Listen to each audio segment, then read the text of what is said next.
What's going on, YouTube? My name is Dave Sarner, and I am the host of the Rise and Fall Fantasy Football Show, and this is the Week 3 edition, Episode 3.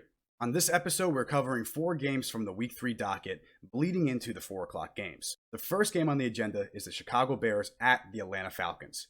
This is a truly intriguing matchup since the Atlanta Falcons is giving up big points to opposing offenses. However, on their side of things, they might be without one of their star receivers. Julio Jones is actually very much in danger of missing Week 3.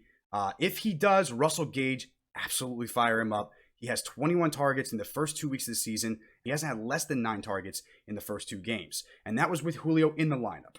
If he is out, Hayden Hurst should get a bump, Russell Gage should get a bump, and Calvin Ridley is considered an all-you-can-eat. You start him, fantasy must-start of the week. Next up, we have the Carolina Panthers going into the Los Angeles Chargers. While there's no injury updates on Carolina's end that you have to worry about, Curtis Samuel reported that he might get some uptick of production, whether it's from running back or wide receiver. It sounds like wide receiver, and it sounds like the offensive coordinator wants to get him involved. However, after DJ Moore and Robbie Anderson kind of established themselves as that 1 and 2 of this team, I just don't know, and I don't know to trust putting Curtis Samuel into your lineup. Now, on the other side of that, the Chargers are dealing with a really weird injury at the quarterback position. We all know what happened with Tyrod Taylor and this weird punctured lung thing that the medical staff did to him last week. It would be a really odd situation if he ended up losing the job overall because of this, but it very well could be the case. As of right now, Justin Herbert is already officially starting for Week 3, so if you did want to fire him up in what could be a decent matchup against a Carolina team that really isn't what they once were, he could be a very interesting option, especially from a DFS play. However, just be wary that when Tyrod comes back, they could commit back to him until he gets injured again. So we can see what happens there, but that's the only injury that you have to worry about from the Los Angeles Chargers this weekend. Oh, also, Justin Jackson not practicing, Joshua Kelly, Austin Eckler, you're good to go starting them if you have to. The next game that we have is the Jets versus the Colts. The New York Jets are going to have a ton of injuries going into this game. I was already phasing this team out of any fantasy relevance this week, and now it's official. Jamison Crowder, Bashaud Perriman, both out for the week. I'm fading the entire Jets team this week. I am not touching that team. On the other side of things, the Colts, I'm going to start everyone I can against that if I can. Jonathan Taylor is a must-start. Phillip Rivers should be somewhat of a must-start unless you have one of those elite guys. And the reality is, even some of those receivers, T.Y. should be in your lineup. Michael Pittman could be a very sneaky flex play. I wouldn't recommend that unless you really need to. Zach Pascal, one of the free agent waiver wire targets, he's another guy that you might be able to plug into your lineup. Jack Doyle is returning to practice for the Indianapolis Colts, and this could mean not great things for Mo Alley-Cox, who McMahon has been great. The last week that he was in, played really well. I thought he was maybe going to take over the role. Now I'm not so sure what's going to happen this week with Doyle returning. What I can almost guarantee is that Doyle should get some kind of target share. Mo Alley should get a little bit more than that, but the production could be very much split. And Mo Alley-Cox's value as what I thought could be a very hot addition on the waiver wire might fizzle out. In the final matchup, we have the Dallas Cowboys versus Seattle Seahawks. On Dallas' side, Trayvon Diggs is back at practice, does have a chance to play after getting a shoulder injury in last week's game. On the Seattle side, of course, you lost Bruce Irvin for the entire year on that defensive line. They also lost Marquise Blair, their slot corner, who was both placed on IR for the Seattle Seahawks. Their defense has been kind of Swiss cheese to begin with this year. I would fire up any kind of players that have high significance offensive value for this matchup. Cowboys, they got a pretty good trio of receivers, and they got Zeke Elliott. Fire up on all cylinders. Oh, by the way, Michael Gallup is going to get in the end zone this week. Now that you're updated with all the news and notes of injuries and any significant news here for these matchups, here is our game-by-game analysis for Week 3, Episode 3. Bears, Falcons, guys. Oh, my goodness, Matt. I mean, the Bears suck. I think you guys could have. If Saquon was, if Saquon stays, we win that game. Like we win that game if Saquon doesn't get hurt. But R.I.P. Saquon. R.I.P. Yep, I agree. I mean, not R.I.P. because he's gonna be back, but it just damn that hurt. Well, rest. How about this? RIR, baby. Rest and recovery. We hope you get safe and better and come back better than ever. Yeah. I fully expect a Michael Jordan kind of comeback for him. He posted the only other picture on his Instagram right now is of Kobe. So Kobe, there you go. So like, the Ethan Mamba mentality. So let's go. Exactly. So going into this Bears matchup, Matt, now David Montgomery looked like an all-star for a little bit against you guys. He really did. And then he almost got his neck broken and he came back. 100%. That scares me. Tariq Cohen, look, this is what I'm going to say about the Tariq Cohen thing. If David Montgomery can't go, and I hope he can, because that injury, if you're playing the next week, something that scares me, okay? But if he can't go and it's Tariq Cohen's show, I'm going to tell you right now, people, don't get excited. Because, yes, it could be a high-powered matchup against a Falcons team who's going to throw the ball, but it is also Mitch Trubisky and this passing offense. And I think you're going to see more of the weeks you saw last week in terms of offensive production than you saw week 1. This is one of those weeks where even though I think there'll be some production, I do like Allen Robinson this week, Matt. I'll tell you that much. And I even like Anthony Miller. I hate David Montgomery against this offense or defense. And I know what you're saying. Now I'll tell you why. From what I said before about the Atlanta Falcons, I think they're one of those teams that the defense is so awful, in my opinion, that you can throw if you have a stud receiver going up against them, I think you start them. Because at the very least, this Falcons offense moves down the field fast on offense. They are high powered, they're high scoring, and they're going to give not just the game itself, but they're going to give opportunities for the Bears to be on the field for multiple times if the game script goes the way it should. That is the reason why I do believe that if this game even gets close to anywhere that it was last week, and I don't think it will, but even if it's a 28-28 game kind of thing, I do believe that Allen Robinson is going to get featured more. 9 targets, 3 catches. I do think he has a big bounce back week. He's trying to prove something in a contract year. And this is the kind of matchup that I love to see. Tons and tons of opportunities for these wide receivers in an offense that literally features Allen Robinson. Give me Allen Robinson as a wide receiver to lock into this week. Bold. But yeah, I don't think their defense can really contain him. I think he's definitely gonna be frustrated after last week, after begging for trade talks, or using that as, like we said, kind of a leverage point. It really is more accurate. I don't know. I can definitely see him going off. I think he's got the potential there. I don't trust Miller at all. No, Miller's on my no trust list after 3 targets, 0 receptions. You get at least 1 catch, I can forgive you. 0 catches, you're off my team. You're never coming back. I feel like I got to make a different category on my feast or famine at one point for diamonds. Like guys who are just not likely to really produce. Well, I'm not projecting to produce, but could absolutely have that kind of game, because that would be what Anthony Miller is. He's not a guy I'm projecting to have a big game because I don't like this Bears offense and Mitch Trubisky. I don't trust him. Anthony Miller is always up and down. That's why I'm more sold on Robinson, because he's more of a lock to at least get targets. I mean, one thing I saw there that I was okay with, 9 targets. I don't care if he only caught 3 of them. That's on Mitch. 9 targets, yeah. That's on Mitch, or that's on, honestly, it might be more on Bradbury than Mitch. 100%. It might be, and it might be on Nagy. I cannot stand this motherfucker and how he runs his fucking offense. All right, I'm sorry. I'm going to get mad for it. He keeps getting shit. Sorry, go ahead, though. I'll let you go. Run. No. I just want to say this. Stupid-ass fart-saving carpet store This guy has all these weapons. All right, you have Allen Robinson, you have Anthony Miller, who would be a fucking dynamic fantasy fucking player on any other fucking team outside of the Jets, and you can't get them the fucking ball because you have to invest in Mitchell Trubisky? What else do you need to see from this kid to show that he is not the fucking guy? Who was the guy in charge of Chicago? Who was their GM when they made that pick? When Patrick Mahomes, Deshaun Watson were there, and they gave up the farm to move up one spot. Like Ryan Pace or something like that? Just perspective, you gave up a 3rd and a 5th round pick, which is not, that devastating. But you had to literally give up picks to move up 2 spots. 2. Yeah. For a guy who was the 3rd, maybe even the 4th best quarterback in that class. And I'm not even going to consider really him on that list. He hasn't shown it. He's had a couple good weeks here or there. He has those random weeks. It's always garbage time in the 4th quarter. Yep, It's never when this team is in the fight. And that's what pisses me the fuck off. But we are past the 5-minute mark, Matt.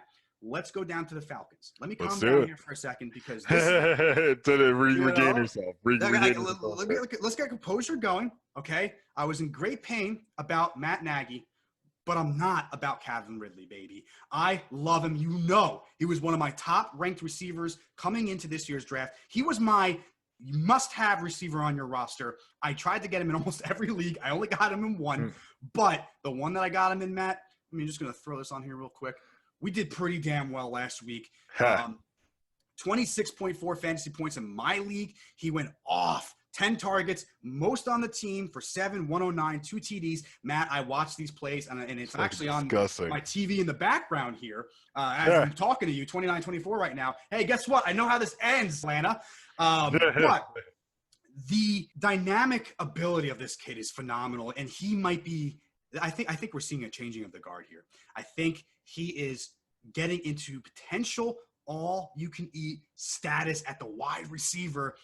He has 4 touchdowns in 2 games. He is dominating in fantasy points. I believe he's one of the top 2 fantasy producing players from the wide receiver position right now. And he's outproducing one Julio Jones. That's huge, man. I mean, I think it was game script. We could look at the other 2. Obviously, we look at Russell Gage, Matt. He had 9 for 6. The targets are there when they're there. But Julio Jones, man, 4 for 2 and 24. Is he the guy? I'll put it this way. I guess I'll ask you this question. Would you be starting Calvin Ridley over Julio Jones this week? I don't know. I mean, oh, God. Like, yeah, the stats say one thing, but the talent says another. You got a guy like Julio, you got to start him. I mean, I think they're just locking him down as much as they can. You know what I mean? So I think as a result, Matt Ryan is going other places. Julio is always going to be his number 1 guy. It's never going to be different than that. You got Julio Jones, you throw to him. It's that simple. I agree. That being said, Ridley's going off, but everyone also knew that too. It's the same. Calvin Ridley is this year's Chris Godwin. Yes, agreed.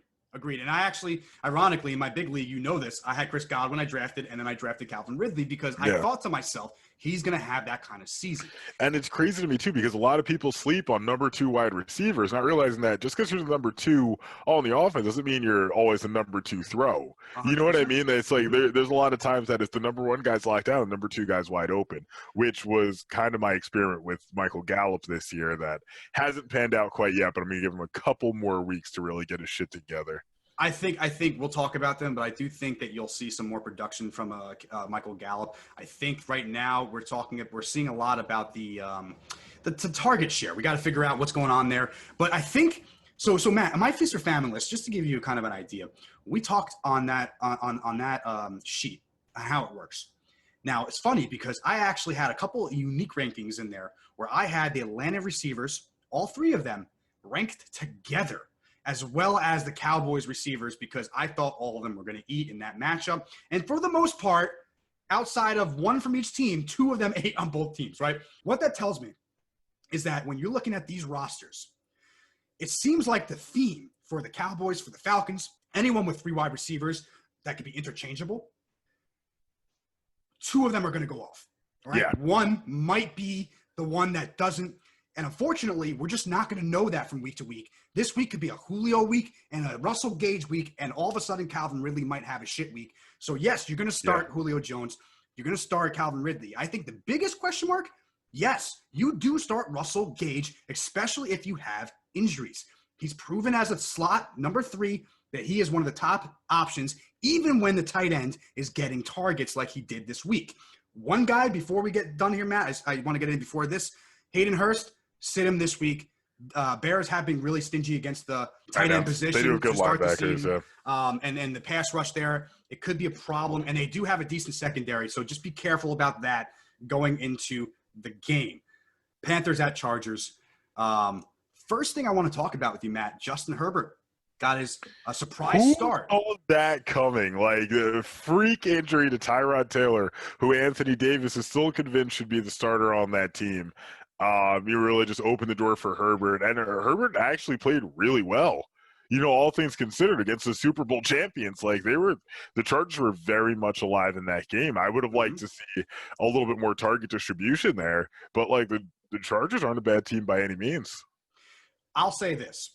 I heard right after the game, Anthony Lynn talking about, well, if Tyrod's healthy, he's the starter. I understand there's some logic to what he said. There's some. Because, like, you don't want to take a guy first round and force him in if you don't have to. I agree. You know what I mean? Like, there's some logic to it. I agree, but here's my mentality with him. Anthony Lynn, I think, is in his third, maybe fourth year now, right? This team is like famously known for blowing games late, for having all these close games and losing all of them, and it hasn't been exactly the best ride, right? Exactly. but with this Chargers team, we see that week in and week out. And it's just a rough, like you even saw it this week, 23-20. Yes, it was against the champs, so of course there's some leash on that. But it's the same kind of shit. They lose like this all the time. They almost did it again week 1 against Cincinnati. Yeah. So when I look at this team, Anthony Lynn doesn't have time to play this fucking game of who's going to be the starter.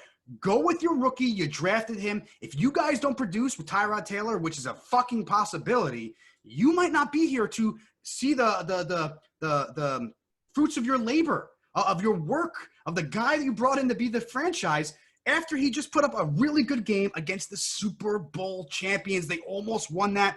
300 yards passing. He had 66.6% pass completion percentage. He had the rushing, some rushing attempts and another touchdown there.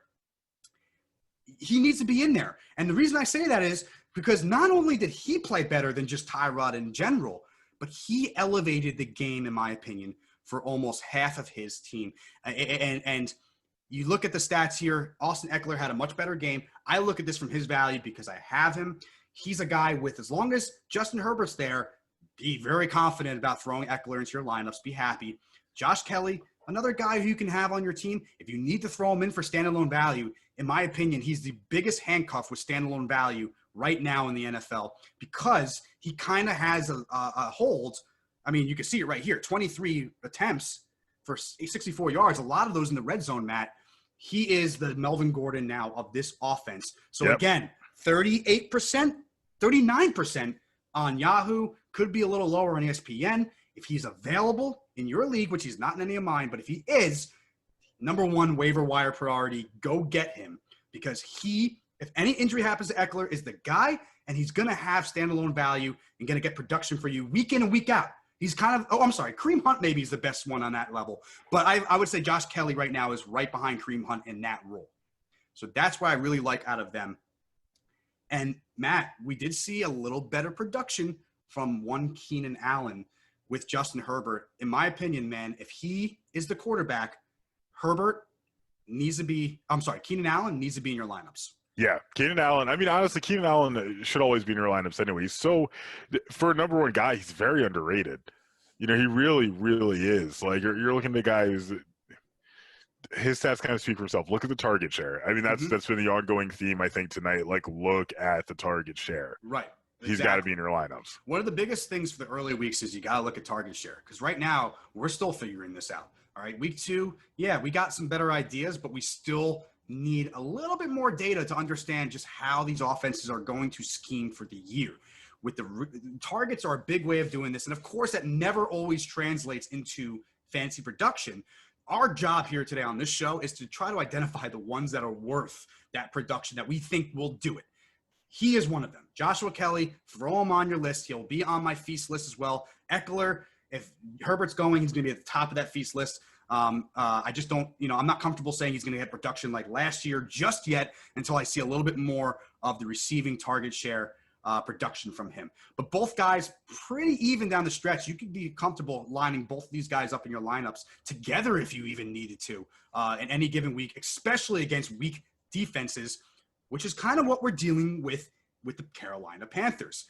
Matt, that defense is not the same without Bradbury, without, Luke Kuechly. It just doesn't look great. No. And to be quite honest with you, outside of Christian McCaffrey, neither did a lot of the offense. However, we did have some wide receiver production here.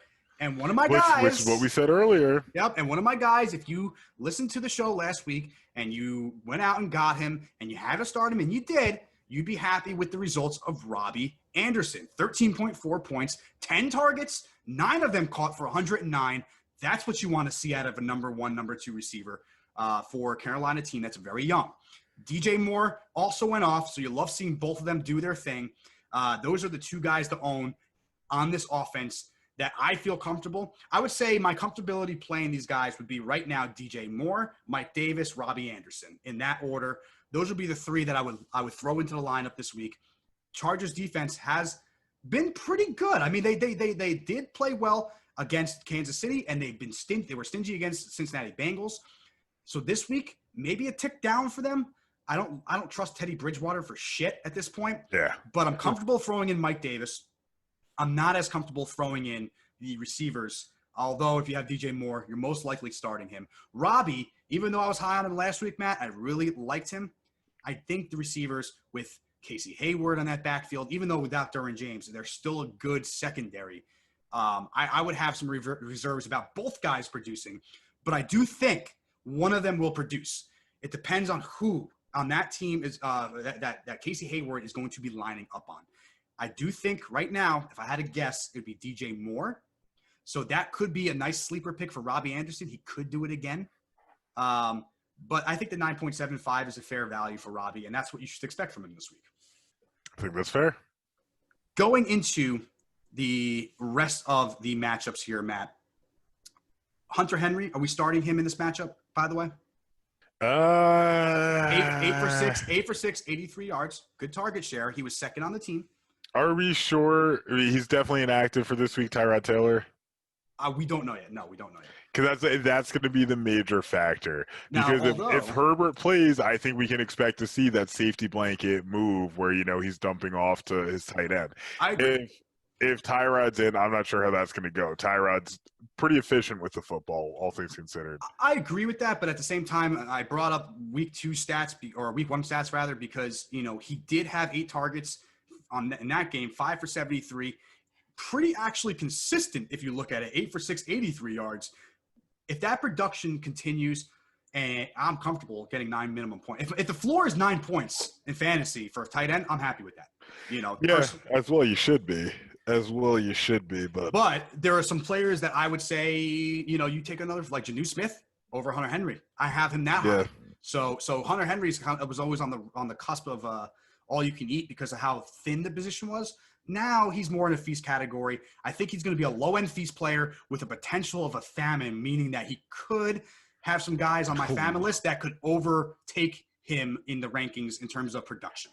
So he might be one of those guys. It's a cautious play. I think he can get you value. He might get you a good floor, but he might also struggle a little bit against this team. Although, that's with Tyrod. If it's Justin Herbert, feel comfortable firing him up as a T1 and be happy about that. 1 minute left, though. I have to say one thing. I can't believe I even left this to the end. I'm right, man. I love when I'm right because fuck Mike Williams. I told you guys last week, he is awful. He's never going to do anything that you need him to do for you when you need him to. He's not worth, even in my opinion, the roster spot. That's how much I'm low on Mike Williams. I was so against him last week. And he basically delivered for me this week in terms of just shitting the fucking bed. Next matchup, Matt, Jets at Colts. This is a weird one because, it's the Jets. Again, we're phasing everyone out. I don't think we even have to talk about fantasy production from this team. Now, again, the one thing I will mention, Matt, Michael Pirine, 3% owned. This is an interesting thing. This is Yahoo's projections. If you look in this category, 8.42 fantasy points projected. He's projected to be the top guy. Now it's the Jets. That's not exciting. I get it. Yeah, I'm curious on why. I haven't heard anything in particular that would make me believe that that's going to be the case. But this could be that week that you get him for like $1 if you have a roster spot. If someone went on IR and something's available and you can't get the guys you want, dude, snag Michael Pirine tomorrow morning if everyone's gone and you didn't get who you wanted. He might work out for you at the end of the year. Who knows? Other than that, Jets were phasing out. Agreed? Yeah, I'm not playing anyone from the Jets. Good. Okay. I'm not. It's like I don't even know why you just asked me that. Listen, Crowder could be back this week, but the Colts are pretty damn good. They just shredded the Miami Dolphins team, who in my opinion is better than New York, and they won 28-11.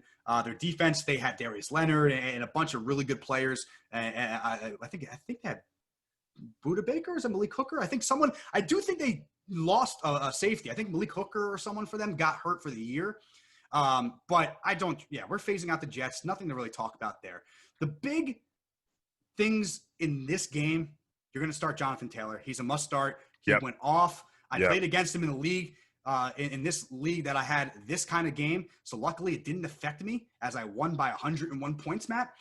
But he went off for a lot of people this week. He's the guy to own. Nyheim Hines. Remember, we talked about how be careful with the handcuffs. You don't want to go all out on them. We did say pick up Nyheim Hines and don't freak out that he didn't do that great this week. He will get receptions. He will be a good handcuff for you down the road. Now, granted, if you were relying on him to be your guy this week or weeks coming forward and having him in a 1-2 role with Jonathan Taylor, this is a strictly handcuff role. Do you agree with that?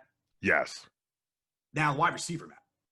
That's where I really want to talk because two spots. Sorry, 2 spots because there's a guy I didn't mention in our fab list that I think deserves some credit on this list. Not Zach Pascal or Michael Pittman, but Mo Alley Cox.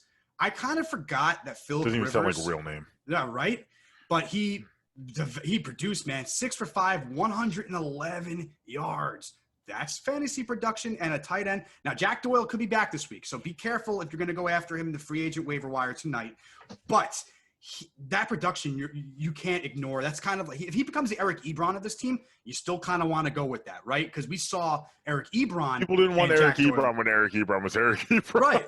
But the thing was, Eric Ebron ended up being the guy to have over Jack Doyle the last, 2 years in Indianapolis. I remember drafting Jack Doyle, and someone got Ebron 3 rounds later, and guess what? Eric Ebron was the guy. Well, this week, it's now Mo Alley Cox, baby. MAC, the Big Mac man, right? 13.6 fantasy points. He's only 1% owned at the tight end position. Obviously, you have Dalton Schultz and a couple other guys there that you could target, but I do love Mo Alley Cox because of this one specific reason. How did Hunter Henry and Antonio Gates do from not just a target share standpoint, but fantasy production with Philip Rivers as the quarterback? Rivers loves his tight ends. He wants to utilize them. And now, especially that you lost a speed guy in Paris Campbell, Mo Alley Cox has become a hot pickup for me and is a guy that you should absolutely be targeting tonight for maybe pretty decent cheap value, potentially, that could give you top 10, top 12 TE production. Yeah, I mean, I see what you're saying. It's tough for me to believe, but I see it. The logic is there. If you need him, go for him. I'll make the bold prediction. He's going to be at the bottom of my feast list this week, and I think he's going to deliver. I don't think he'll get the yards, but I think he's going to have a touchdown, and I think he's going to get looked at early for that touchdown in this game. So I really do like him. I think he could be a cheap option if you need a tight end and you can't get some of the other guys. I would say have your tier tight ends, put it for the same guy again. You know, if one's like $20 or $15, you put him on this. This is a guy that you might be able to get for like $5, $6, who might be pretty cheap and a good asset down the line. I could be wrong, but I just have a gut feeling, and generally, last week my gut feeling was pretty damn good. We talked about Pascal and Michael Pittman. One of those guys need to step up. I actually do think out of the two, Michael Pittman might be the guy this week, even though we saw production from Zach Pascal last week. He was a high guy coming out of the draft in terms of where people liked him and were high on his potential. I do think he gives you an opportunity to get some of those targets. But if I'm going with anyone in this game, T.Y. is a must start. He's going to have a bounce back week. He's going to get a lot of targets. And I would honestly say outside of Jonathan Taylor, Mo Alley Cox is a guy who I would absolutely be fine starting this week against the Jets. And not to mention Philip Rivers. Throw him in your lineup. He's going to have a good week for you. Phil Rivers is definitely a safe bet. Like, pretty much, honestly, the Jets are kind of becoming that team you can play anyone against. Yeah. If we're going to be real. I will say, DFS-wise, Philip Rivers, T.Y. Hilton combo, not terrible. Not a terrible combo, potentially. Yeah. So I think they have some things they could work with here. But at the same time, it sucks losing Paris Campbell, man. I was really high on him. It seems like, Washington paid off with the guy that they got from Ohio State, with Terry. It seems like he's the better guy just from an injury standpoint. But those are the guys I'm kind of starting here. Obviously, you start the Colts defense. They're a good streaming option this week, probably available. So if you need a defense, which I don't think you will right now, unless they suck, they're a really good offense or defense to pick up here against the Jets this week. Of course, I knew that game was going to stop a little short because it is the Jets. So we have 3 minutes of overtime now to talk about any of the other games. This might be the one that we do it for, though. I think this matchup could be one of those big matchups, man. I'm excited. This is going to be a shootout. This is going to be a crazy game to watch. The Cowboys-Seahawks, this is one of those games where I might have 3 Cowboys receivers, in the lineup again, high on all 3 of them again. You mentioned Michael Gallup, and you're right. 5 targets compared to the 9 that the other 2 saw. A little disheartening from Michael Gallup's standpoint. But, Matt, like the Falcons, I do believe that we're going to see that kind of, I think he's got to break out duck goose, right? Yeah. I mean, it's going to be like 2 to 3 every year. This week, Amari Cooper might be down. And it's going to be CD and Michael Gallup that steps up. One guy who I'm not as high on, who is on the fab list, Dalton Schultz. I think that was a product of the game script last week in terms of like just high scoring game, because a lot of that production did come later in the game for him. But we could see a similar type of game with the Seahawks. Their defense, like we said, Matt, their line's not that great. Secondary is pretty good. You have Dunbar, you got Shaquille Griffin. I forgot which one it was. I think it's Shaquille Griffin. Well, and then you have Jamal Adams in that secondary. So of course, I'm not liking Schultz for that reason personally, right there. I don't like the middle of the field with Bobby Wagner and Jamal Adams. I don't trust that. I love CeeDee Lamb this week. In my opinion, out of any of those receivers, I'm starting him. Interesting. Obviously, Zeke's taken a little bit out of the pass game now, and he's a bona fide starter. If you're not saying anything, Dak. You're taking Zeke out of there. Dak, I pretty much have him in my all-you-can-eat too, but I would say he'd be more of a top-tier feast guy. Just because he's not getting into those like 35-point games. Now, however, this could be one of those weeks. But I think the other team is the one to talk about. When you look at this Seattle team, man, Matt, I drafted him in my auction league, and I'll be honest, man, it was kind of one of those like on a whim buys, not part of my original strategy. But I am super, super excited to have Russell Wilson on my fantasy team. Mr. Unlimited. And I have to agree, I hate it. It's so cringy, but he's doing it. Oh, he is Mr. Unlimited. And now dangerous. He has 2 top-tier wide receivers to throw to. DK Metcalf is a dude. He is really, really good. He's a monster. In terms of second-year wide receivers, him and Terry McLaurin, and I would say him right now because he's been consistent the first 2 weeks, but him and Terry are the top 2 guys in that class, in my opinion. From that perspective, I know Darius Slayton's up there, and you have a bunch of guys up there. But from overall production and just impact of the team, those 2 guys impact their team better than anyone else from a rookie or from a second-year wide receiver standpoint. DK Metcalf was physical, was nasty, and he had a swag. And he did this production against Stephon Gilmore, the Defensive Player of the Year. He is a locked-in receiver. You put him in as your wide receiver 2. Yep. You feel comfortable having him in as a wide receiver 1 if that's the way your draft went, and you are fine with him and Tyler Lockett. I am firing up both of these guys in this matchup this week. I think they both eat, and I do think one of these tight ends, Olsen or Disley, do get in the end zone on a touchdown. That's going to be my bold prediction. Do you think Disley stays healthy? I mean that's like asking me if if the sky is gonna just burn down tomorrow, right? Like I have no fucking idea. It's just you think, you hope, but I think Greg Olson's the one to have, in my opinion. Seeing how they were last week, by the way, Chris Carson is my one kind of mishap. I had him on my famine, Matt. Number 1 on the famine, but I had him on the famine thinking, hey, the New England Patriots could potentially stop him on Monday on a premier night game. The offense, maybe it was a 1-day-week thing. Now that I know it's more consistent, I'm better than that. Chris Carson locked in RB1. He's getting receptions. He's getting a lot of the production on offense. Carlos Hyde is really not anywhere to be found to take a lot of those targets. 7 targets compared to 20. So he's getting almost 89% of the targets and the looks for the running back position. He's locked in this week. He'll be on the feast list as well, and it's an obvious one, I think. Not as obvious for me last week because I'm an idiot, but hey, this week we got him going. We are good to go on him. I'm all in on Chris Carson now. And now, of course, when I say this, I guarantee you he's going to fumble at least once in this fucking game and make it not worth my day. And then I'm going to sit here pissed off again. But with all that being said, the locked-in guys that you have to have in your game this week, DK Metcalf, Tyler Lockett, Russell Wilson, Chris Carson. Fire them up and feel good about them. You can stream Greg Olsen in a DFS or a really deep, like 16-team league, but I wouldn't touch him with the uncertainty of who's going to get that ball. Cowboys, again, I would fire up all three. I'm more high on CeeDee Lamb, and I do think Gallup does come back. I think maybe Amari Cooper's the one with a bad week, mainly because he's going to be lined up on Shaquem Griffin, which in my opinion is the better of the corners. Dunbar, even though he's good, I just don't trust him. CD is the guy because of the slot. He's going to be your slot man mainly. They're going to move him around a little bit, but he was the slot man, and he can go deep. He's going to expose Quentin Dunbar. He's good, but not great. I think that they eat. Obviously, Zeke's eating. Obviously, Dak's going to play.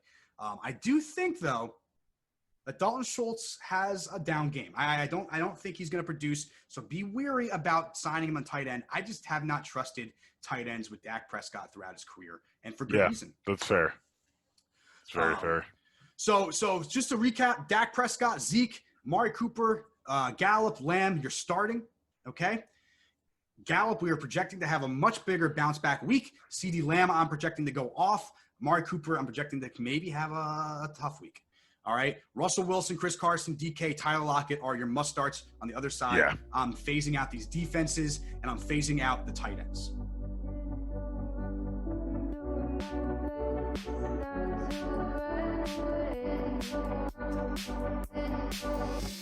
Sitting throwing rocks across the pavement, hoping it will cave in and swallow me whole. Wondering why my mind keeps